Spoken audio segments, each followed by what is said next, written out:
मेरी बेटी की मौत 2009 में हो गई थी, लेकिन वॉइसमेल्स अभी भी आते हैं। अब कुछ नया हो रहा है। अब 4 रातें हो चुकी हैं उस पोस्ट को डाले हुए। मैंने हर एक कमेंट, हर एक मैसेज और हर चेतावनी को पढ़ा है।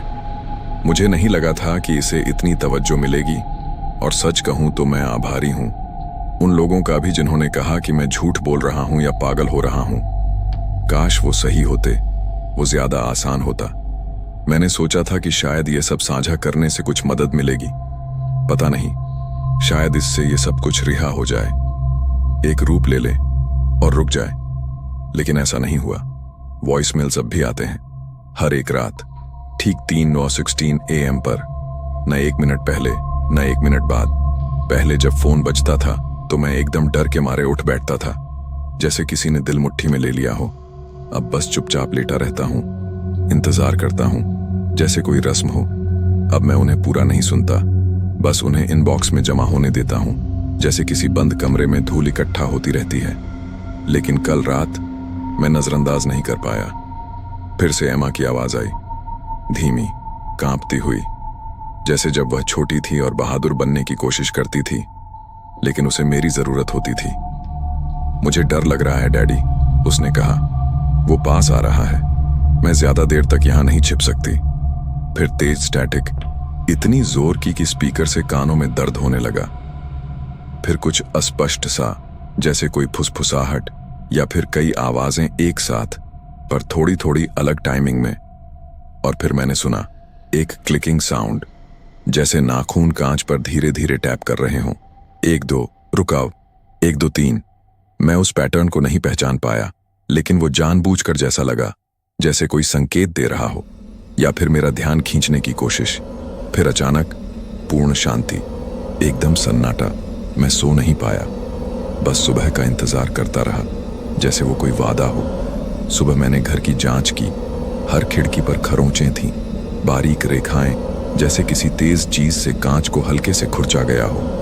कुछ इतनी ऊंचाई पर थीं कि मुझे स्टेप लैडर लगाना पड़ा। मैं अकेला रहता हूं, कोई पालतू जानवर नहीं, घर के पास कोई पेड़ भी नहीं है, कोई तर्क नहीं। फिर बाहर, उस सड़क के पास जहां हादसा हुआ था, मैंने एक शाखा में कुछ फंसा हुआ देखा। एक कपड़े का टुकड़ा, नीला, फटा हुआ डेनिम। जिस ढंग से वो फटा था, मैं पहचान गया। मैं भागकर अंदर गया, अटारी में पहुंचा। वो पुराना स्टोरेज बॉक्स नीचे खींचा। उसकी जैकेट, वही जो उसने उस दिन पहनी थी जब वह मरी थी, अब भी वहां थी। मैंने उसे एक वैक्यूम बैग में बंद रखा है, सिर्फ उसकी खुशबू और यादों के लिए। मैंने उसे खोला, सिर्फ यह देखने के लिए कि कहीं मैं गलत तो नहीं। कंधे का वो फटा हिस्सा बिल्कुल वैसा ही था, लेकिन जो टुकड़ा बाहर मिला वो नया था। ना उस पर मिट्टी थी, ना कोई धूप से फीका रंग, ना ही ओस, जैसे अभी अभी फटा हो। ताजा कपड़ा, साफ सुथरा। तभी मुझे समझ आ गया, अब मैं इसे तर्क से नहीं समझा सकता। और आज रात, बस 1 घंटे पहले, कुछ बदल गया। इस बार वॉइसमेल नहीं आया, एक टेक्स्ट आया, उसी नंबर से। बस 2 शब्द, बाहर आओ। ना कोई विराम चिन्ह, ना कोई संदर्भ, सिर्फ इतना ही। मैं झूठ नहीं बोलूंगा, मैं बहुत देर तक बस खड़ा रहा, फोन हाथ में। अंगूठा स्क्रीन पर रुका हुआ था, जैसे जवाब देने वाला था। लेकिन ये डर नहीं था, ये उससे भी बुरा था।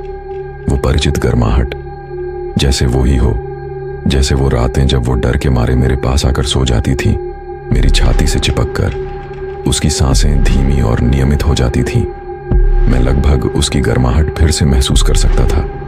उसके छोटे हाथ मेरी शर्ट में उलझे हुए। मैंने लगभग दरवाजा खोल ही दिया था। मेरा हाथ नॉब पर था जब मुझे किसी का कमेंट याद आया, अगर वो तुम्हें कहीं बुलाए तो मत जाना। मैं रुक गया, पोर्च की लाइट बंद कर दी, और फिर मैंने देखा, बस पर्दे के पीछे से एक झलक। ड्राइववे के किनारे कुछ था, छोटा, स्थिर, नीली जैकेट पहने, बिल्कुल उसी साइज और शेप में जैसे वो थी, लेकिन बहुत ज्यादा स्थिर, जैसे अंधेरे में कोई फोटो खड़ी हो। मैंने पलक झपकाई, वो गायब था। ना कोई आवाज, ना कोई हरकत, सिर्फ स्ट्रीट लाइट की हल्की गूंज, और ये यकीन कि जो भी बाहर है वो जानता है कि मैं उसे देख रहा हूं। अब मुझे नहीं पता कि ये क्या है, मुझे नहीं पता कि ये मेरी बेटी है या कोई ऐसा जो उसे मुझसे भी बेहतर जानता है।